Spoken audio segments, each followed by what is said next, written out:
I always knew it was a trick and a con. I didn't truly understand things to the level I understand them now, but I had an intrinsic understanding, and I think everybody does.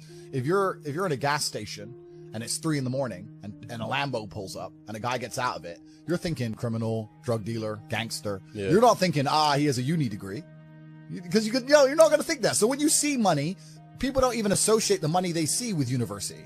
But then they go, I want to make money, so I go to university. It doesn't make sense. It doesn't make sense at all. So be a slave, be a slave, be a slave. Every single government in the world is interested in control. That's all they've ever wanted. That's all they ever want more of. Governments want control. They want to control their populace. They think of us as sheep. We're cattle to them. They want us to comply. They don't want our individuality. They don't want us to think for ourselves. They want us to just sit there and obey like robots. So every single one of them is slowly inching, day by day, pushing the limits, taking as much control as they can from the people to the people revolt. And if they do it slowly and incrementally, they get away with a lot.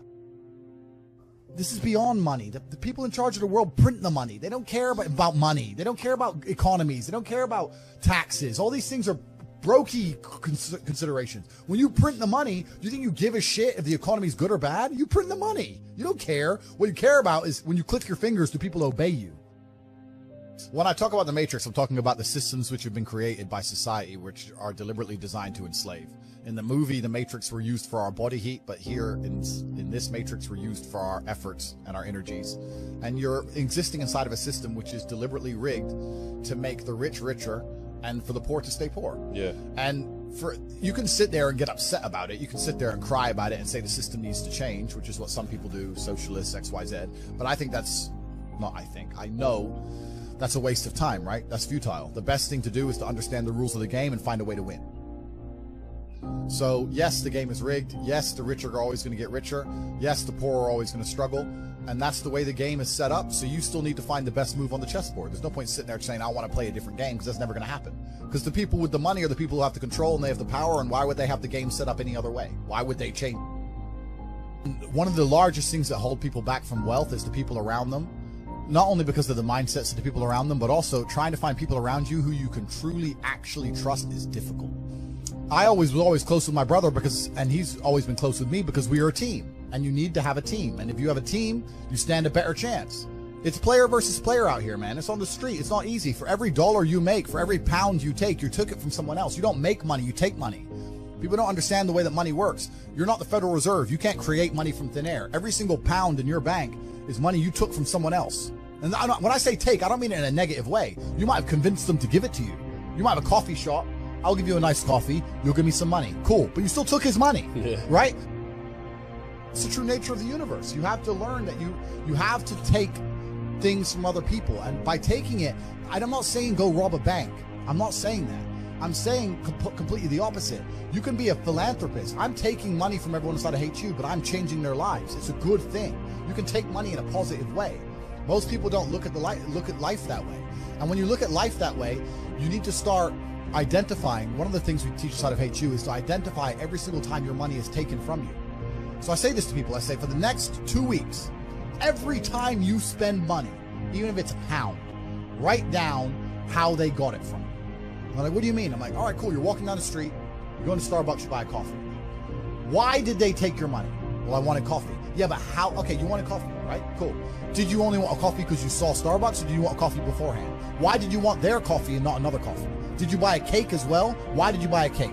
All right, cool. So now you identified how they took your money. Then realize how they could have took more of your money.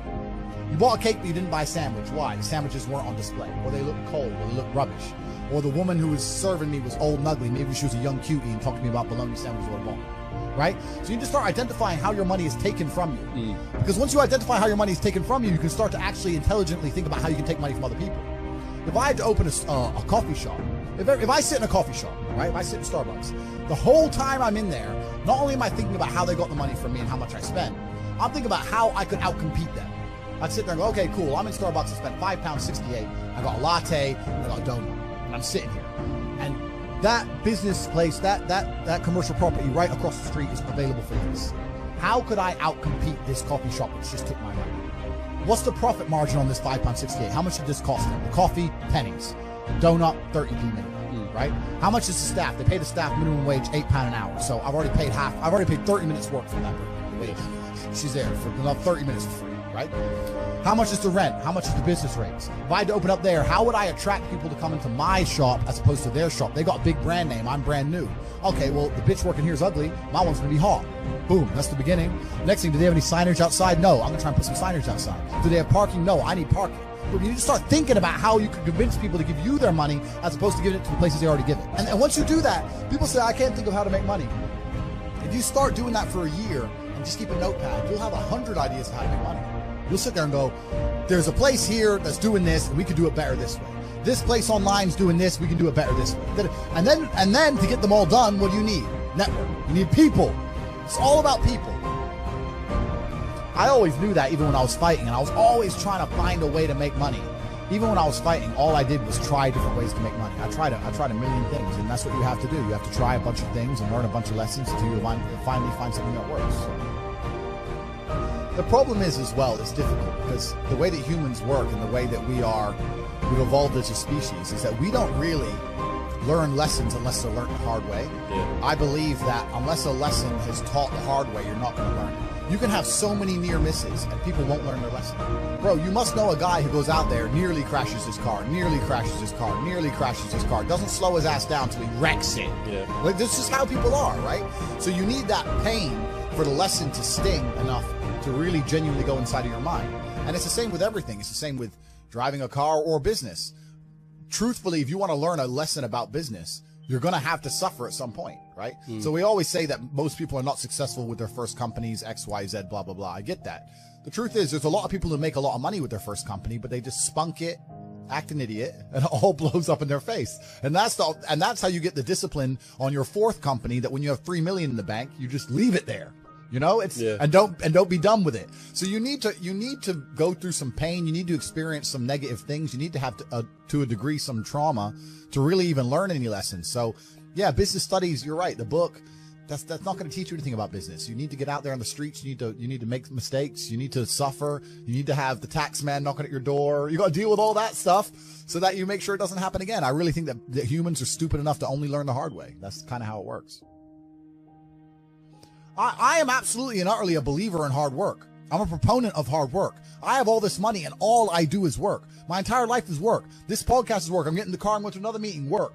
I want to go to the gym so I'm in good shape. Work.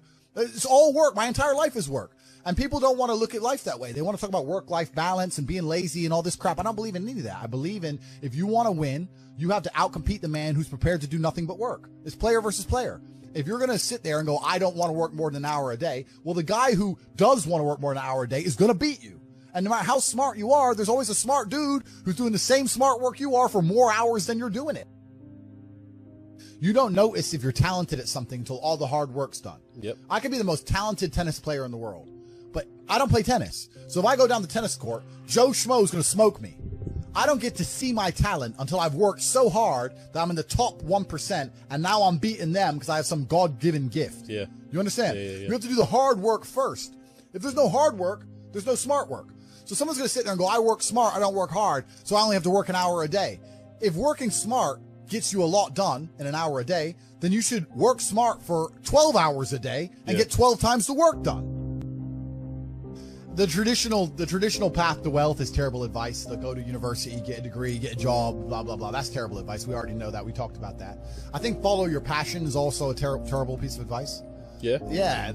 People say, hey, man, you need to find what you're passionate about and do that. And what they're trying to say is only do what you like because you have no motivation to do anything else. And motivation in and of itself is a scam. I don't believe in motivation. I believe in discipline. I am not motivated to do the things I'm supposed to do every day. I don't wake up full of like joy that I have to go to the gym or that I have to work or got to deal with crap. I don't feel motivated to do them. I'm disciplined. I do them regardless of how I feel. Whether I'm in the mood to do it or I'm not in the mood to do it, it gets done. That's discipline. Discipline's a real thing. Motivation is fleeting. Yeah. You're never going to be permanently motivated. So when someone comes along and says, oh, do what you're passionate about, what they're saying is you'll have endless motivation and then you'll be able to try hard. If you're the kind of person who can only try hard at something he enjoys, then you're going to fail. Because most things you enjoy don't pay any money. If they paid money, you wouldn't enjoy them. It's called a job, right? Nobody likes their job. You like your hobby. I'm sure you like playing video games. Maybe 1%, 0.1% can make money from video games, right? Most people, you ain't ever going to make it. Yeah. Do you think the guy in China who owns a concrete plant is passionate about concrete? You think he's sitting there stroking it at night, naked in bed? It's money. Be passionate about success. If you're passionate about money, then you can be passionate about anything. I'll be passionate about any business on earth that pays me. If you pay me $1 billion to dig that hole, I'll be very passionate about that hole. I obviously know what I'm talking about to some degree, right?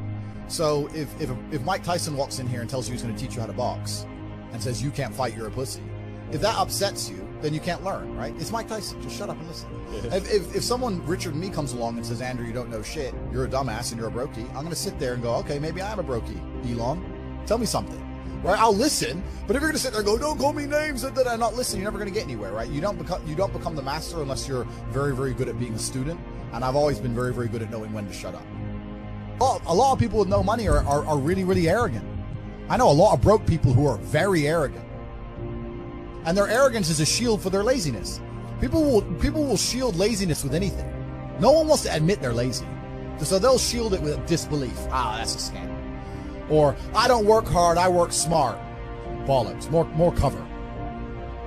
Quitters are the worst people on the planet. You can give a quitter absolutely everything and they will still fail. Quitters can have every single advantage. Quitters can have all the information. Quitters can have all the tutelage. Quitters can have a mentorship. Quitters can have someone who messages them every morning, hey bro, let's get it. And guess what they're going to do at the end? Quit. They ain't never going to have shit.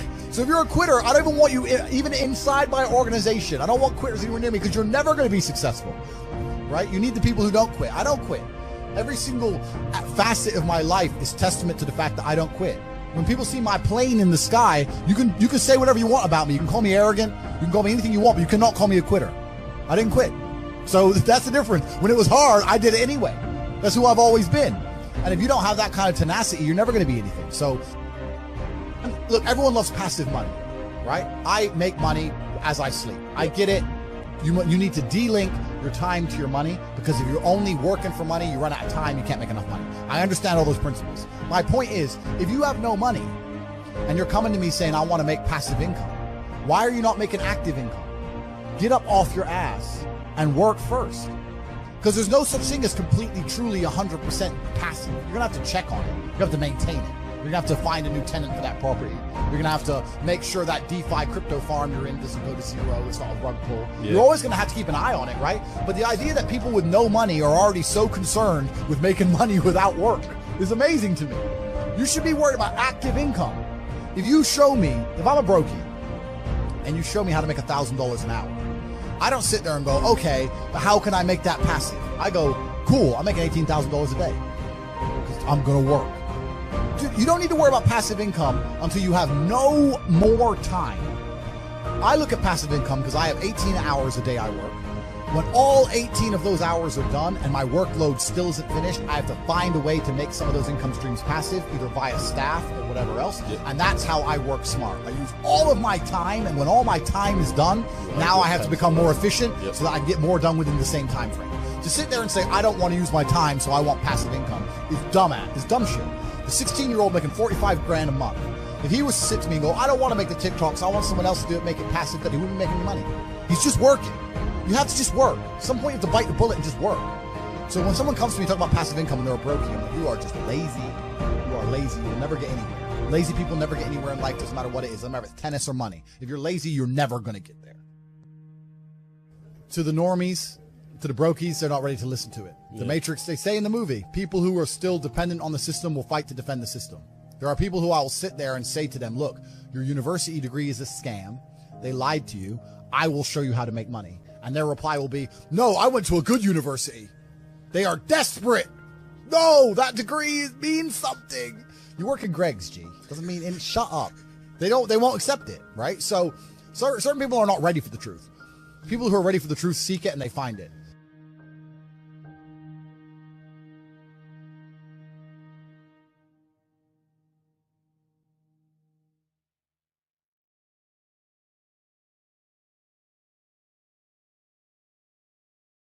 I can never be depressed if I never slow down.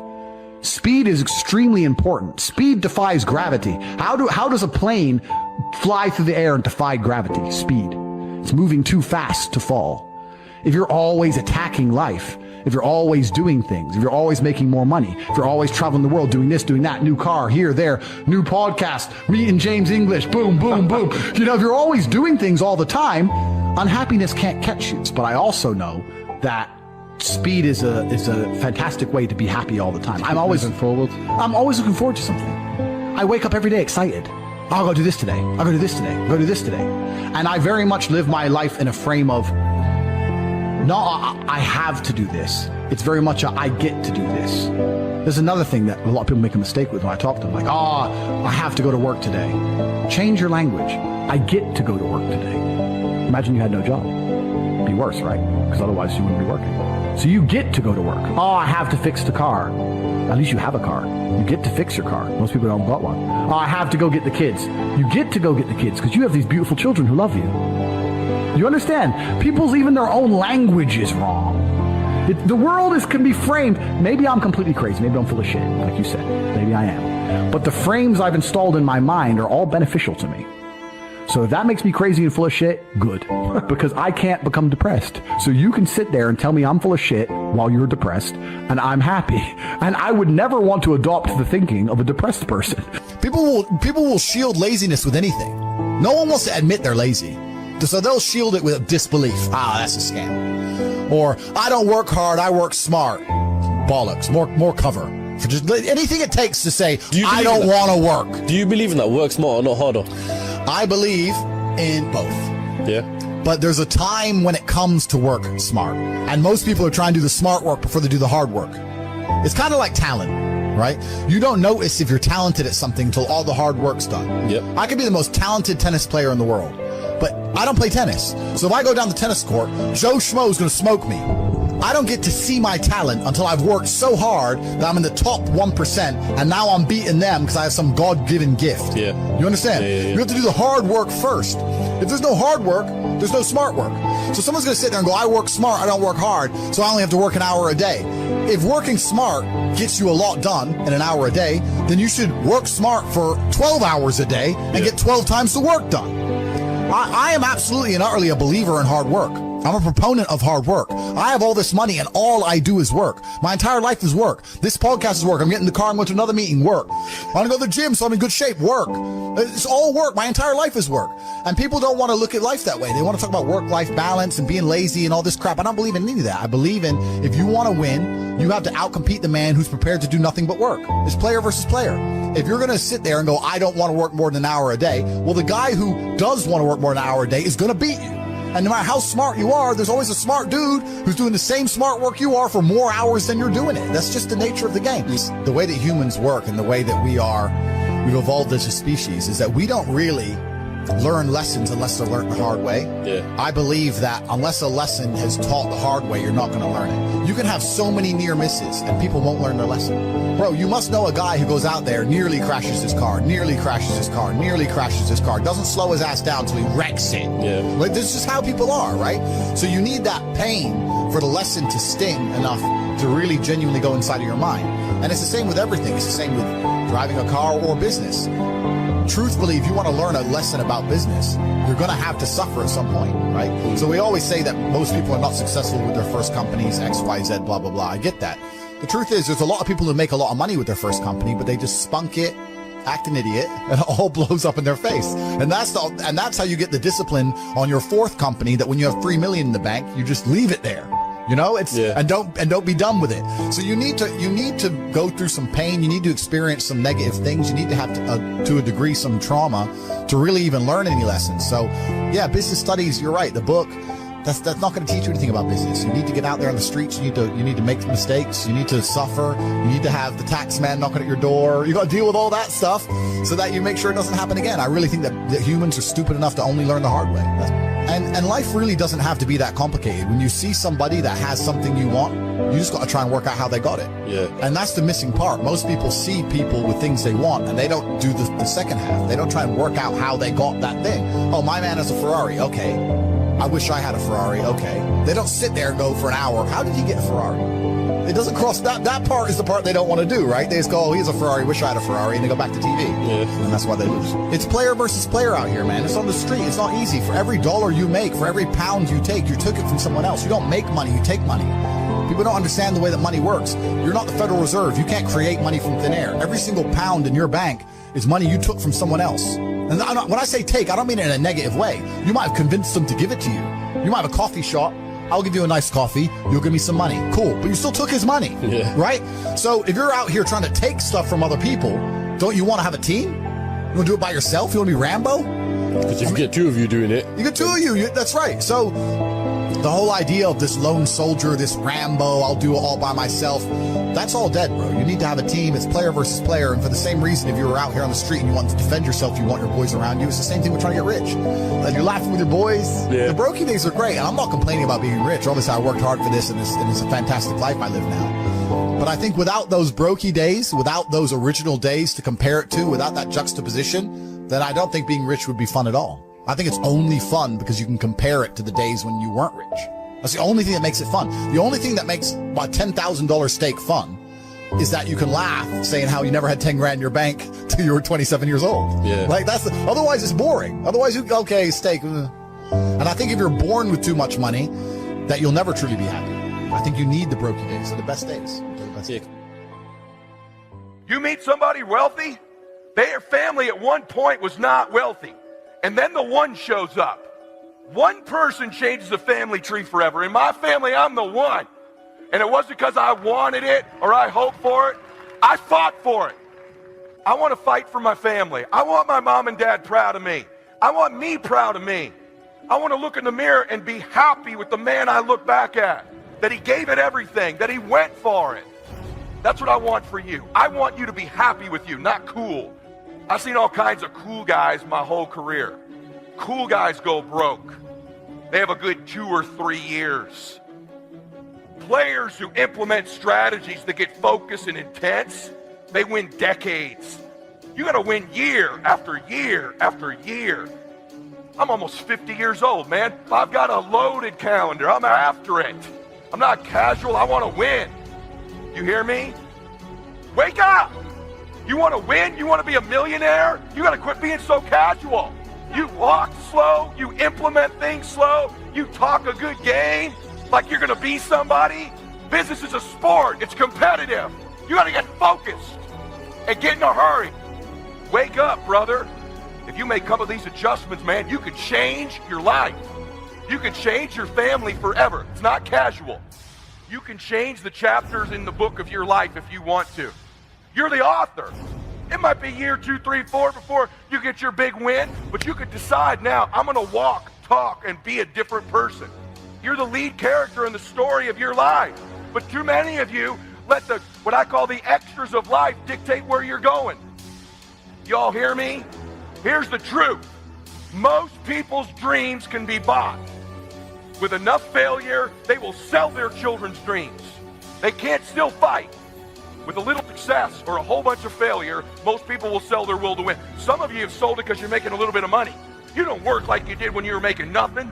Some of you will sell your win for some failure. You're probably buyable. But if you decide that my will cannot be bought, I'll keep fighting for my family. I'm the one. I'm going to change my family tree forever. Decide now. You're going to keep negotiating the price, or can you not be bought? That is you. That is you.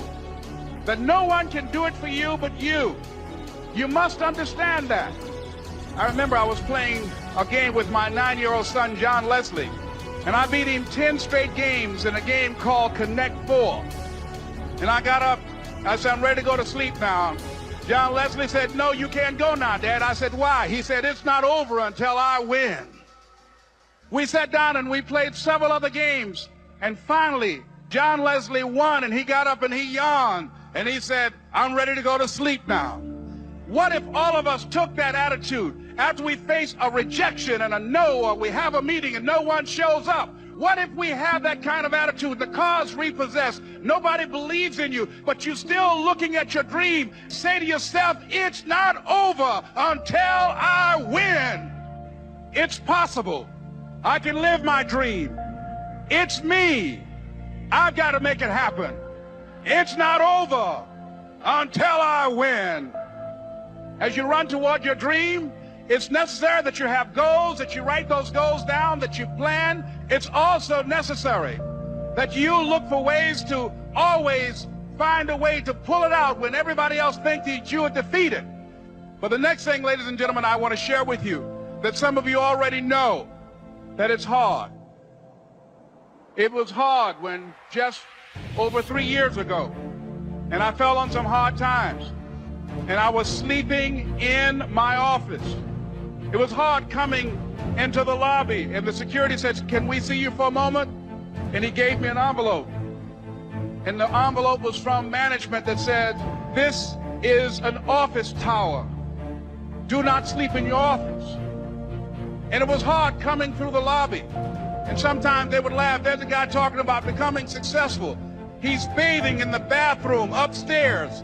He sleeps on the floor. Look at him.